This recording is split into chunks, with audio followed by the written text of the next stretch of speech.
Seorang Perdana Menteri perempuan pertama Inggris, Margaret Thatcher, pernah mengatakan, "Watch your thought, for they become your words. Watch your words, for they become your actions. Watch your actions, for they become your habits. Watch your habits, for they become your character. Watch your character, for they become your destiny." In other words, what you think, you become. Perhatikan apa yang kita pikirkan, karena itu akan keluar menjadi ucapan, menjadi kata-kata. Perhatikan apa yang kita ucapkan, karena itu akan keluar menjadi tindakan, menjadi actions. Perhatikan apa yang kita lakukan, karena ketika itu diulang-ulang terus, dia akan menjadi habits, kebiasaan.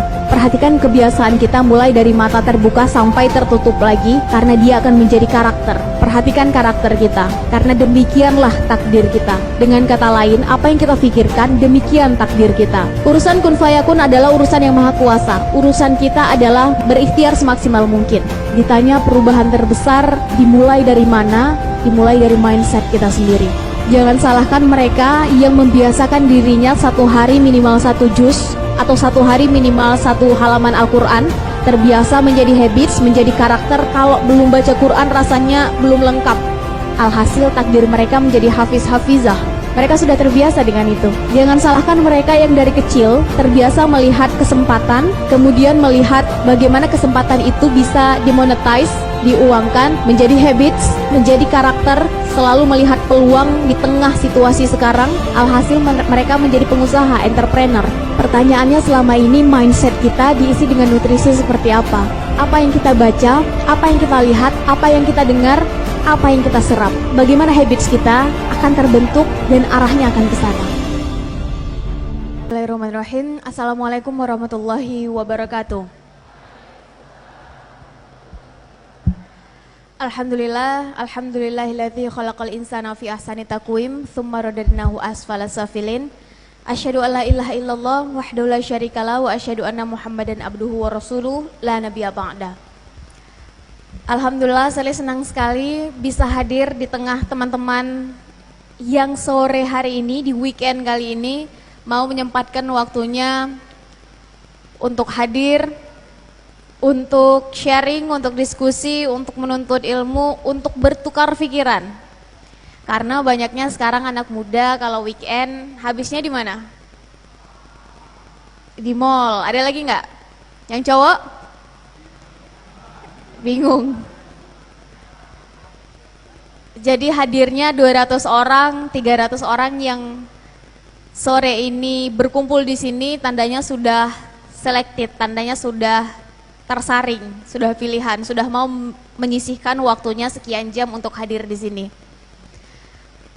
Katanya kalau anak muda berkumpul bawa masalah, sharing, diskusi, nanti pulangnya akan banyak ide baru, akan banyak pikiran baru, akan membawa semangat baru. Kuncinya satu, ada tukar pikiran saat forum itu terjadi. Jadi meskipun waktunya singkat, kita cuma punya 45 menit, semuanya kalau Sarlia ngomong nanti ketika pulang juga yang ingat hanya 20 menit saja. Nanti 20 menit kejeda sama makan, jeda sama tidur, jeda sholat, jeda buang air, yang ingat hanya tinggal 10 menit saja. Dari 10 menit, setelah ngobrol sama teman, ngechat atau tulis status, post, yang akhirnya terimplementasi tinggal 5 menit saja. Jadi yang penting adalah singkat tapi fokus.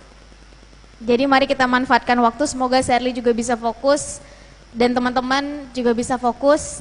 Silahkan nanti kita sama-sama diskusi, sharing. Kalau Sherly bisa jawab, Sherly akan jawab, tapi kalau Sherly tidak bisa jawab, Sherly akan bawa pulang. Sherly cari tahu, semoga lain kesempatan bisa Sherly jawab. Yang jelas, diberi sedikit gundakan di depan seperti ini bukan karena Sherly lebih pintar teman-teman, bukan karena ilmu Sherly lebih, bukan karena pengalaman Sherly lebih, bukan karena Sherly lebih pantas. Bisa jadi di sini banyak guru-guru Sherly, bisa jadi di sini banyak kakak-kakak, orang tua yang lebih berpengalaman dari Sherly. Salam takzim Sherly, salam hormat. Tapi hanya sebagai bridging saja untuk di awal, sehingga nanti jika ada yang ingin bertanya, mungkin ada kawannya yang ingin menanggapi, tak ada masalah, silahkan. Yang saya hormati teman-teman yang sudah menyelenggarakan acara, pihak Dewan Masjid, juga teman-teman. Yang jelas, yang besar tak saya sebut gelarnya, yang kecil pun tak saya sebut namanya. Orang tua kami dengan para tuahnya, guru-guru kami, ustadz, ustazah kami yang hadir di sini dengan berkalamullah dan berkitabullahnya. Anak muda dengan semangatnya. Masih pada semangat? Masih semangat? Baik. Hari ini kali pertama Sherly dikasih tema baper. Baper, bawa perubahan. Dan ini pasti berkaitan dengan anak muda. Karena di setiap perubahan pasti ada derap langkah anak muda. Dan ini teorinya sudah dari beribu-ribu tahun yang lalu.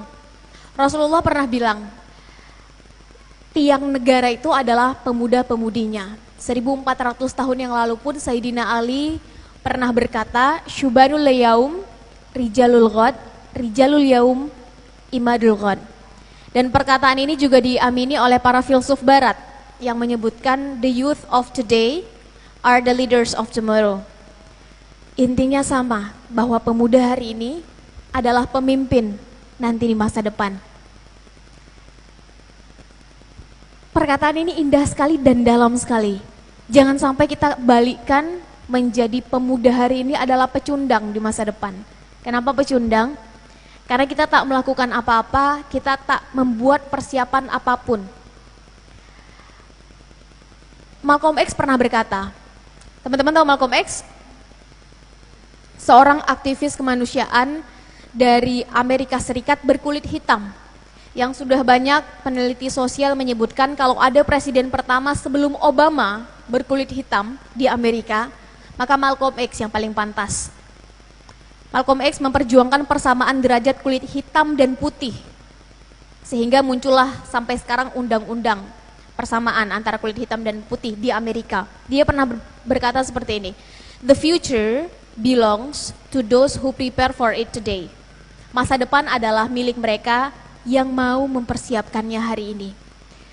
Pertanyaannya adalah, apa yang sudah kita persiapkan?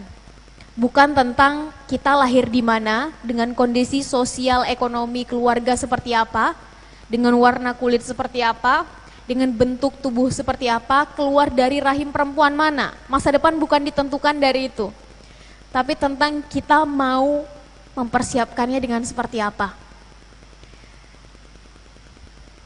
Sekarang kita, tadi katanya rata-rata di sini umurnya 20 ke atas, benar ya? Ada yang di bawah 20? Oh ada juga, waduh. Intinya adalah siapapun kita sekarang, berapapun umur kita, langsung bikin perencanaannya. 25 tahun lagi ingin jadi apa, ingin mengambil kontribusi apa untuk diri, lingkungan, luaskan lagi, lingkungan yang lebih besar, bahkan kalau bisa bangsa, negara, dan agama. Mungkin kita berbeda, ada yang senang dunia pendidikan, silahkan mulai. Senang dunia kesehatan, silahkan mulai. Senang dunia teknologi, mulai. Senang dunia apa lagi? Sejarah, ambil bagiannya. Bahasa, budaya, silahkan ambil. Ekonomi, politik, silahkan. Tapi sekarang adalah zamannya anak muda. Bikin perencanaannya, 5 tahun pertama apa yang akan dilakukan, 5 tahun kedua apa, 5 tahun ketiga apa, breakdown, 5 tahun kepanjangan kak, breakdown lagi, dalam 5 tahun, 1 tahun pertama saya akan selesai dengan ego saya sendiri, 2 tahun kedua saya akan menemukan setidaknya 3 mentor, dalam tahun ketiga setidaknya sudah mulai karya saya dalam dunia pendidikan misalnya, tahun keempat saya sudah mulai tentukan apa targetnya. Sehingga tahun-tahun berikutnya kita tahu bahwa kita on the track. Sehingga hanya ada 4 kualitas manusia teman-teman. Pertama adalah mereka yang pesimis. Tanyakan satu pertanyaan pada manusia jenis ini, jawabannya selalu dimulai dengan kata, ah. Buat teman-teman yang masih kuliah, ingin lulus kuliah berapa tahun? Ah, itu nanti sajalah dipikir. Yang penting sekarang saya kuliah dulu, senang-senang dulu. Masalah nanti lulus berapa tahun itu urusan belakangan. Mau mulai punya usaha sendiri, umur berapa? Ah, itu punya mereka yang sudah punya modal, punya usaha itu adalah saat saya nanti sudah selesai masalah pekerjaan, investor juga sudah ketemu, ide juga sudah dapat, baru saya mulai. Kalau sekarang mah saya apa tuh? Selalu memandang kecil, melihat diri dari sisi negatif. Tipikal manusia kedua adalah mereka yang realistis. Tanya satu pertanyaan pada manusia jenis ini, selalu dimulai dari kata, ya sudahlah. Kapan mau mulai punya rumah sendiri? Ya sudahlah. Sekarang saja sudah tinggal di sini, syukur. Sekarang tinggal dengan orang tua, harusnya saya sudah bersyukur. Kos-kosan sudah bersyukur. Ya sudahlah, nanti kalau sudah bekerja, gaji sudah sekian digit, baru saya mulai berpikir tentang punya rumah sendiri. Buat yang laki-laki, kapan mau mulai meminang anak orang misalnya? Ya sudahlah, kapan nanti dapat lampu hijau saja, kapan dapat restu saja, nanti baru saya mulai maju. Selalu ditentukan oleh lingkungannya. Tipikal manusia realistis nyaris akan berhenti dengan 3 kata. Apa kata orang? Dia dibentuk oleh lingkungan, bukan dia yang membentuk lingkungannya. Dia dibentuk dari apa kata orang terhadapnya, bukan dia yang akan membentuk orang akan berkata apa. Dia akan selalu termakan pada narasi orang, bukan dia yang membuatkan narasi untuk orang. Tipikal manusia yang ketiga adalah mereka yang optimis, naik 1 tingkat. Tanyakan satu pertanyaan pada manusia jenis ini, jawabannya selalu dilihat dari sudut pandang positif. Bagaimana nanti melihat Indonesia tahun 2045? Sekarang tahun 2019 saya melihat Indonesia dalam kondisi A, B, C, tapi 2045 nanti saya ingin melihat Indonesia sebut X, Y, Z.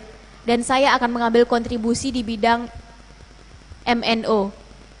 Dia selalu melihat dari sudut pandang positif. 15 tahun lagi, melihat diri sendiri akan seperti apa. Sekarang saya memang adalah seorang mahasiswa di kampus ini, jurusan ini, semester ini. Tapi 5-10 tahun yang akan datang, saya sudah punya usaha di bidang logistik misalnya, dengan revenue tahunan minimal 5 miliar lah. Kok nggak ada yang amin? Takut banget bercita tinggi. Nanti 5 tahun lagi sudah punya karya dalam bidang apa? Sekarang memang yang saya lakukan adalah ini bersama teman-teman. Tapi 5 tahun dari sekarang, karena saya suka dalam bidang pendidikan, minimal saya sudah punya yayasan. Minimal sudah ada 100 anak yang kita bantu untuk sekolah. Setidaknya ada 2.000 teman-teman yang tidak bisa membaca, menjadi bisa membaca di lingkungan Jabodetabek. Bukan tentang siapa dia sekarang, tapi siapa dia nanti. Ada 1.000 orang yang mengatakan that's impossible, tidak mungkin. Dia adalah orang ke 1.001 yang akan mengatakan that's possible, itu mungkin. Dan saya yang akan membuat itu menjadi mungkin. Orang lain bilang itu mustahil, dia duluan yang akan memvisualisasikan cita-citanya dalam pikirannya. Tipikal manusia yang keempat naik lagi 1 tingkat, mereka yang progresif. Teman-teman, kadang-kadang kita hidup terbentur dengan yang namanya aturan, betul nggak? Buat mahasiswa ada yang namanya aturan kampus. Buat yang sudah bekerja di sini ada yang namanya aturan perusahaan. Nanti kalau sudah selesai, mungkin punya usaha sendiri, sebagai warga negara pun ada namanya aturan negara. Bahkan sebagai makhluk ilahi, ada yang namanya aturan agama. Kita hidup dengan aturan. Maka hanya mereka yang progresif yang selalu menemukan celah dan cara. Dengan kreatif, inovatif, tapi tetap solutif untuk terus membawa perubahan. Dia tak peduli dimanapun dia berada, situasinya seperti apa, dia selalu muncul dengan pembaharuan dan ide-ide segarnya. Dan manusia seperti ini yang nantinya akan membawa perubahan untuk orang-orang di sekitarnya. Zaman bergerak, waktu berganti, teknologi hadir. Kita mampu atau tidak beradaptasi, maka ini yang akan menentukan langkah kita selanjutnya. Franklin pernah bilang, teman-teman, When people stop changing, they are dying. Ketika manusia berhenti berubah, tentu berubah ke arah yang lebih baik, maka mereka akan mati. Pertanyaannya adalah apa yang membuat teman-teman hari ini di sini berbeda dengan teman-teman 5 tahun yang lalu? Apa yang membuat teman-teman 5 tahun yang akan datang berbeda, berubah dari teman-teman yang sekarang? Bikin targetnya. Yang jelas, kalau pertanyaannya adalah dari mana ini semua harus dimulai, maka Sally ingin sharing satu quotation yang Sally senang sekali dengan quotation ini. Mengubah pola pikir Sally sejak SMP membaca quotation ini, langsung teringat, langsung terngiang-ngiang, sehingga setiap bertemu dengan siapapun, Sally senang sekali menggunakan quotation ini untuk mengajak melihat dari perspektif lain. Seorang Perdana Menteri perempuan pertama Inggris, ada yang ingat? Margaret Thatcher pernah mengatakan, "Watch your thought, for they become your words. Watch your words, for they become your actions. Watch your actions, for they become your habits. Watch your habits, for they become your character. Watch your character, for they become your destiny." In other words, what you think, you become. Perhatikan apa yang kita pikirkan, karena itu akan keluar menjadi ucapan, menjadi kata-kata.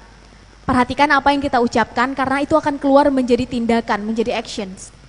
Perhatikan apa yang kita lakukan, karena ketika itu diulang-ulang terus, dia akan menjadi habits, kebiasaan.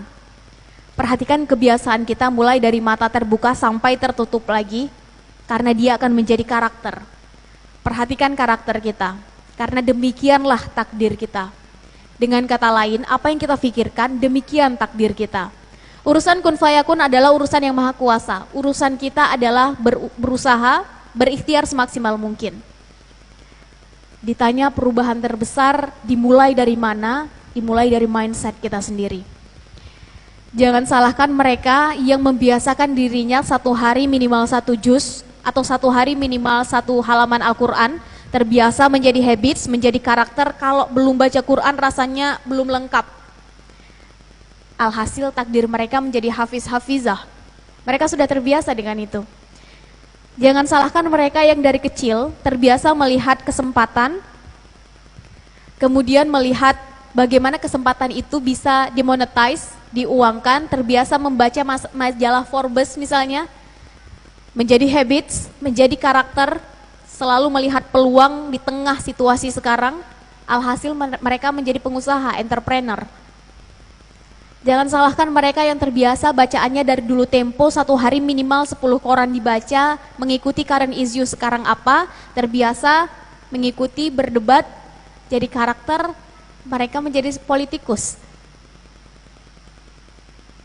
Bagaimana habits kita akan terbentuk dan arahnya akan ke sana. Pertanyaannya selama ini mindset kita diisi dengan nutrisi seperti apa? Apa yang kita baca, apa yang kita lihat,